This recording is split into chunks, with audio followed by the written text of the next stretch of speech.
Praise the lord. ದೇವರ ಅತಿ ಪರಿಶುದ್ಧ ನಾಮಕ್ಕೆ ಸ್ತೋತ್ರ ಉಂಟಾಗಲಿ. ಈ ಮುಂಜಾನೆಯ ವೇಳೆಯಲ್ಲಿ ದೇವರು ಕೊಡುತ್ತಿರುವಂತಹ ವಾಗ್ದಾನವು ಕೀರ್ತನೆಗಳು ಬರೆದ ಪುಸ್ತಕ 94ನೇ ಅಧ್ಯಾಯ 14ನೇ ವಚನವು ಈ ರೀತಿಯಾಗಿ ಹೇಳುತ್ತೆ: ಯೆಹೋವನು ತನ್ನ ಜನರನ್ನು ಬೇಡವೆಂದು ತಳ್ಳಿ ಬಿಡುವುದಿಲ್ಲ, ತನ್ನ ಸ್ವಾಸ್ಥ್ಯವನ್ನು ಕೈ ಬಿಡುವುದಿಲ್ಲ ಎಂಬುದಾಗಿ ಬರೆಯಲ್ಪಟ್ಟಿದೆ. ನನ್ನ ಪ್ರೀತಿಯ ದೇವರ ಜನರೇ, ದೇವರು ಈ ದಿನದಲ್ಲಿ ವಾಕ್ಯದ ಮುಖಾಂತರ ಈ ರೀತಿಯಾಗಿ ಮಾತನಾಡುತ್ತಿದ್ದಾರೆ: ನನ್ನ ಜನರನ್ನು ಬೇಡವೆಂದು ನಾನು ತಳ್ಳಿ ಬಿಡುವುದಿಲ್ಲ ಎಂಬುದಾಗಿ.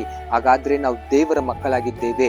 ದೇವರ ಮಕ್ಕಳಾಗಿರುವಂತ ನಾವು ದೇವರ ನಾಮವನ್ನು ಮಹಿಮೆ ಪಡಿಸುತ್ತಾ, ದೇವರು ಮಾಡಿರುವಂತಹ ಪ್ರತಿಯೊಂದು ಅದ್ಭುತ ಕಾರ್ಯಗಳನ್ನು ನಾವು ನೆನೆಸಿ ದೇವರಿಗೆ ಸ್ತುತಿ ಸ್ತೋತ್ರವನ್ನು ಸಲ್ಲಿಸುತ್ತಾ, ದೇವರ ವಾಕ್ಯದ ಪ್ರಕಾರ ನಾವು ನಡೆದುಕೊಳ್ಳುತ್ತಾ, ದೇವರು ತೋರಿಸುವಂತ ಮಾರ್ಗದರ್ಶನದಲ್ಲಿ ನಾವು ನಡೆಯೋಣ.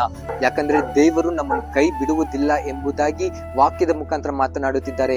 ಆತನು ನಮ್ಮನ್ನು ತಳ್ಳಿ ಬಿಡುವುದಿಲ್ಲ.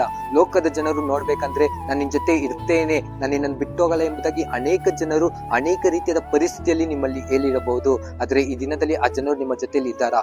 ಒಂದು ಸಲ ನೀವು ಯೋಚನೆ ಮಾಡಿ ನೋಡಿ. ಅವರು ನಿಮ್ಮನ್ನು ತಳ್ಳಿ ಬಿಟ್ಟು ಹೋಗಿರ್ತಾರೆ. ಆದ್ರೆ ದೇವರು ಈ ದಿನದಲ್ಲಿ ವಾಕ್ಯದ ಮುಖಾಂತರ ಈ ರೀತಿಯಾಗಿ ಮಾತನಾಡುತ್ತಿದ್ದಾರೆ: ನನ್ನ ಮಗನೇ, ನನ್ನ ಮಗಳೇ, ನಾನು ನಿನ್ನನ್ನು ತಳ್ಳಿ ಬಿಡುವುದಿಲ್ಲ, ನಾನು ನಿನ್ನ ಕೈ ಬಿಡುವುದಿಲ್ಲ ಎಂಬುದಾಗಿ. ಆ ದೇವರ ಮೇಲೆ ನಂಬಿಕೆಯಿಂದ ಭರವಸೆದಿಂದ ಇರಿ.